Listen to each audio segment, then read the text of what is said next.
Axel Sénéquier, la rentrée littéraire.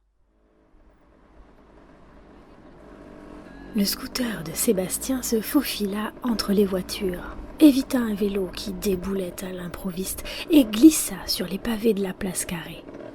Sébastien regarda sa montre, 10h10, en retard une fois de plus. Il se gara devant l'entrée de l'hôtel et demanda en passant au portier de jeter un coup d'œil à son engin. Les autres journalistes faisaient le pied de grue dans le hall. Il retrouva Simon, son collègue de RTL, et lui demanda comment les choses se présentaient. « Un vrai psychopathe, » répondit celui-ci. « 3 filles sont déjà sorties en larmes. » Sébastien sourit, alluma une cigarette et jeta un œil sur le dossier de presse. Ralph Butcher, de son vrai nom Jean-Marc Rollin. Évidemment, ça sonne moins bien pour un auteur de romans noirs. Exceptionnellement de passage à Paris. Qu'est-ce qu'il faut pas entendre? Il habite Saint-Quentin en Yvelines. Recevra la presse de 10h à 13h au Ritz. Sans s'attarder davantage, il reposa le dossier cartonné sur la table basse et demanda plus de renseignements à son copain. « Je te l'ai dit, il est fou. Les filles craquent avant la fin et les mecs se demandent comment ils vont pouvoir tirer un papier de ce qu'il a bien voulu leur raconter. » Sébastien resta quelques instants songeur en regardant les circonvolutions de la fumée, puis rouvrit distraitement le dossier de presse. Sur la 2e page, Ralph Butcher fixait l'objectif sans sourciller, le menton posé sur son poing fermé. C'est vrai qu'il avait quelque chose d'inquiétant, ce type, limite malsain. L'attaché de presse, impeccable dans son tailleur Chanel évidemment, vint l'appeler. « Le Parisien aujourd'hui en France ?»« Oui, c'est moi, » répondit-il en écrasant son mégot dans le cendrier. La suite présidentielle, où il fut introduit, avait été réaménagée en studio d'enregistrement. Des câbles couraient sur les tapis épais de part et d'autre de la banquette. 2 spots puissants éclairaient un coin de la pièce, et sur la table basse s'empilaient de façon désordonnée des exemplaires neufs du dernier roman de Ralph Butcher. Le reste de la suite était étonnamment sombre. Les rideaux étaient tirés, et Sébastien mit quelques minutes à s'habituer à l'obscurité. Il chercha l'écrivain du regard, mais ne le trouva pas. Seul, dans l'appartement, scrutant la pénombre, le dos à la lumière des spots, il essaya de distinguer quelque chose, mais en vain. « Je suis ici. » La voix vint exactement de l'endroit où il avait posé le regard. Il plissa les yeux, fit un pas en avant et distingua vaguement quelques formes immobiles devant lui. Dans un léger craquement, une allumette s'embrasa à 3 mètres, et il découvrit le visage de son homme qui s'allumait une cibiche. Il était énorme. Ses yeux minuscules, enfoncés dans sa face, ressemblaient à 2 boutons de culotte, représentant les yeux dans la tête d'un bonhomme de neige. Ses joues rebondies luirent dans la lueur de la flamme. Son corps semblait déborder du fauteuil où il s'était installé. L'instant d'après, la pénombre était revenue. « Installez-vous, je vous prie. » Sébastien s'amusa de cette mise en scène. « Vous n'êtes pas du genre à mettre les gens à l'aise, » dit-il d'un air ironique. « Je suis écrivain de romans noirs. Que voulez-vous, on ne se refait pas. » Sébastien tâtonna, sentit le dossier d'un siège à sa droite et s'y assit. Il suivait la fraise incandescente de la cigarette de son interlocuteur, qui crépitait à intervalles réguliers. Finalement, il trouvait cette façon d'interviewer pas si désagréable. Cela mettait une touche de piment dans un exercice qui ne l'amusait plus depuis longtemps. Quelle est la suite du programme, monsieur Butcher? Comment la suite? Mais vous allez faire votre travail, votre interview. Je ne peux pas lire mes notes. Improviser? Sébastien, décidé à entrer dans le jeu de l'écrivain, réfléchit quelques instants à la première question qu'il allait poser. Puisque cet énergumène voulait casser les codes de l'entretien, il fallait que lui aussi le déstabilise. La première question était essentielle. Le silence devint pesant. « Êtes-vous fou ?» demanda-t-il. Ralph Butcher émit un léger soupir et éteignit sa cigarette. « Ce que vous êtes prévisible, vous les journalistes, c'est affligeant. Vous me décevez. À votre avis? » Mon avis n'a pas d'intérêt. Sébastien était vexé. Si, moi, il m'intéresse. Je pense que vous jouez un petit jeu pour saupoudrer votre promotion d'un soupçon d'angoisse. Tous les journalistes que vous avez reçus croient que vous êtes cinglé, et je suis sûre que ça vous arrange. Demain, les canards diront « Butcher, le psychopathe », et les ventes de votre bouquin s'envoleront. Vous n'êtes pas fou, bien au contraire. Tout ça, c'est du marketing, de la poudre aux yeux. C'est pathétique. C'est intéressant. Non, c'est triste. Heureusement que vous êtes écrivain, parce que, comme comédien, vous ne valez pas un clou. Sur ce, Sébastien se leva et se dirigea vers la porte. « Restez, jeune homme. J'aime les gens courageux. Si vous vous rasseyez, je vous fais une confidence. Un scoop, comme on dit dans votre jargon. » Sébastien sentit que la voix de Butcher avait changé. Elle était plus éraillée, plus criarde. Piqué par la curiosité, davantage que par l'envie de faire un gros coup, il se retourna, fit mine d'hésiter, puis se rassit. « Je vous écoute. » Butcher inspira profondément, se pencha en avant et dit « Tout ce qui est écrit dans mes livres est vrai. Tout. » Sébastien demeura quelques secondes interdit, puis éclata de rire. Il rit à s'en faire mal au ventre. « Vous auriez dû écrire des comédies, dit-il, lorsqu'il parvint à reprendre son souffle. « Je vous assure, répéta Butcher, pas le moins du monde vexé. Tout est vrai. Sébastien essuya ses larmes et se calma. Tout alors? Les crimes, les meurtres, les assassinats? Tout? Vraiment tout? Vous avez raison, c'est le scoop du siècle. Je m'en vais le vendre à Pif Gadget. C'est d'ailleurs pour ça que les gens aiment mes livres, parce qu'ils sentent qu'il y a du vécu. Sébastien se leva à nouveau. Bon, c'est suffisamment ridicule comme ça. Je vais vraiment vous laisser maintenant. Et puisque vous m'avez offert ce scoop, moi aussi je vais vous faire une fleur. Je n'écrirai pas de papier sur vous. Ça évitera de vous ridiculiser davantage. Pourtant, je suis le plus grand écrivain macabre de ce siècle. Oh, ce sera difficile de me convaincre. Si vous voulez, je vais vous faire lire une histoire qui vous fera mourir de peur. J'en tremble déjà.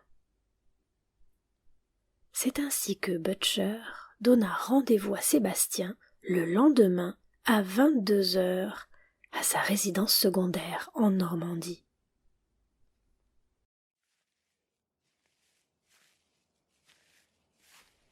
Les instructions étaient très claires.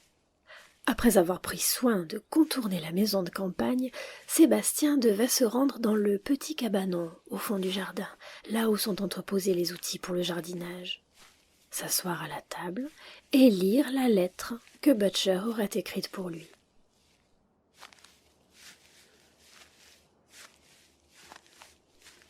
La maison était éteinte.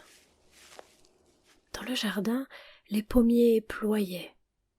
Les herbes folles dansaient au rythme du vent, et les pieds de Sébastien s'emmêlaient dans les broussailles.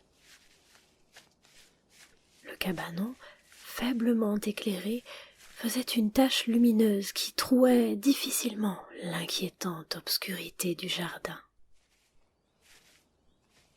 La nuit jetait un voile uniforme sur la végétation, et le souffle marin, en faisant trembler les branches, provoquait un léger crissement qui fit frissonner le journaliste. Il s'approcha du carreau, y colla son front et scruta l'intérieur du cabanon. Des pelles, des pioches, des sacs d'engrais éventrés, une table poussiéreuse et une ampoule qui pendait lamentablement du plafond. La poignée grinça, et un courant d'air siffla en se faufilant dans l'interstice. La poussière tourbillonna. En hâte, il referma la porte derrière lui.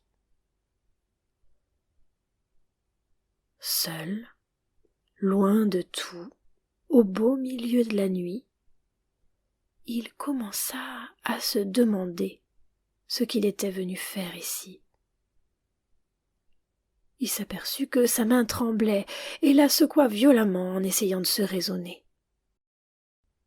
Sur la table, dans le halo lumineux de l'ampoule, une enveloppe blanche était déposée sur la poussière, avec inscrit dessus « Sébastien ». Il toussa, regarda autour de lui et, pour la première fois, sentit un frisson d'angoisse lui parcourir l'échine. « Arrête de faire l'enfant » s'intima-t-il à voix haute. Reprenant ses esprits, il s'approcha de la table, tira la chaise et s'assit. Par acquis de conscience, il sortit son portable. Réseau introuvable.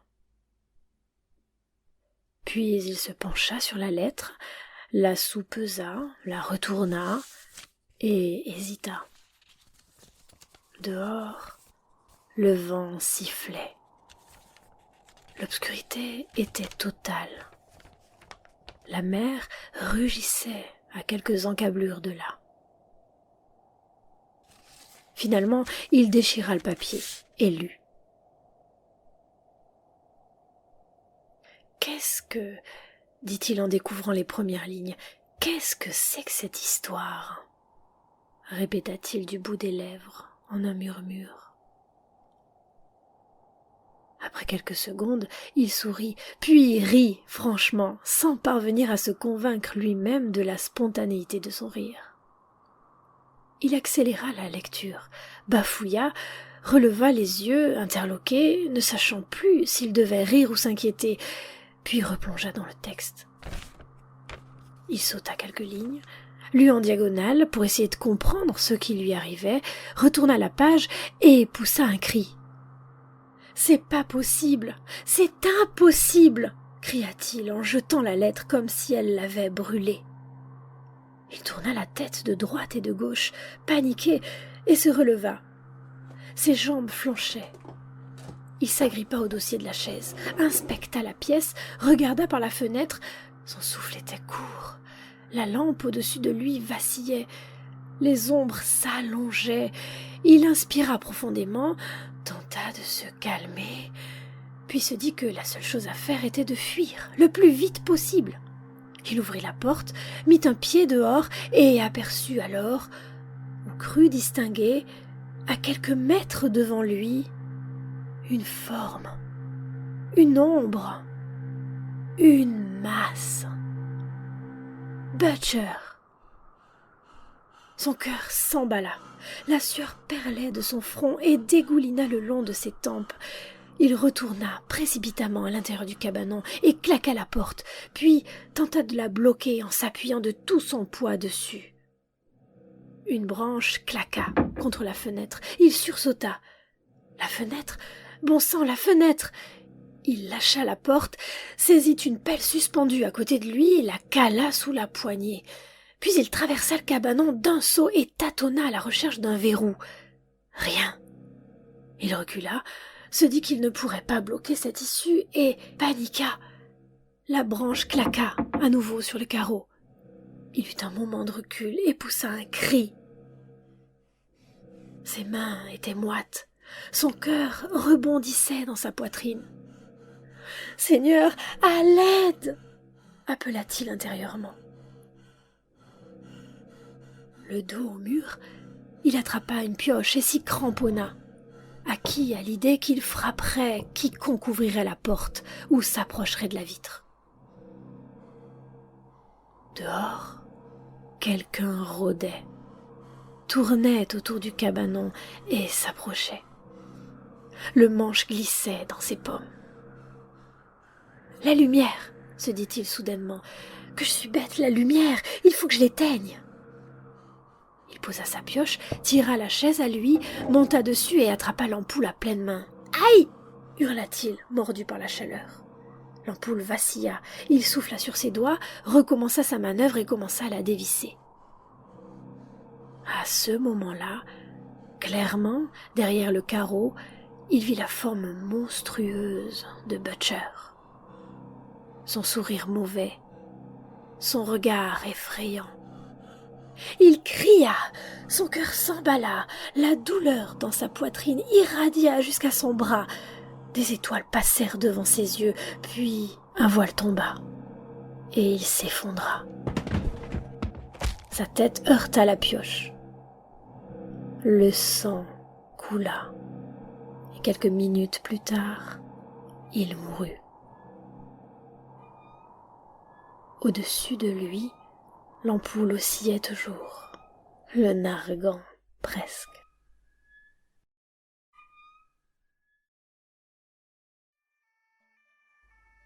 La semaine suivante, la police retrouva sur la table cette lettre, signée de sa main. Chère maman, savoir que je vais te faire du mal est peut-être la seule chose qui aurait pu me retenir. Mais aujourd'hui, je n'en peux plus. Après la mort de papa, j'ai cru que je pourrais lui ressembler. C'est d'ailleurs pour cela, tu le sais bien, que je suis devenue journaliste. Même si je n'ai jamais eu son talent. Mais les déchirures de la vie me font trop souffrir. Sabine est partie la semaine dernière. Oh, je sais bien ce que tu m'aurais dit, une de perdue. Mais non, Sabine n'était pas une fille parmi tant d'autres. C'était mon amour, ma folie, ma joie, ma raison de vivre.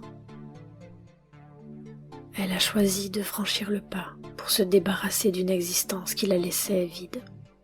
Elle a choisi de m'abandonner, alors que je ne peux pas vivre sans elle. Pardonne-moi, maman, de te laisser toute seule. Mais la vie ne vaut d'être vécue que si elle peut être partagée avec la personne que l'on aime. Et celle que j'aime n'est plus. Je ne te laisse pas grand-chose, juste quelques mots, pour te dire que de l'autre côté de la vie, je t'aime et je pense toujours à toi. Ton fils, Sébastien.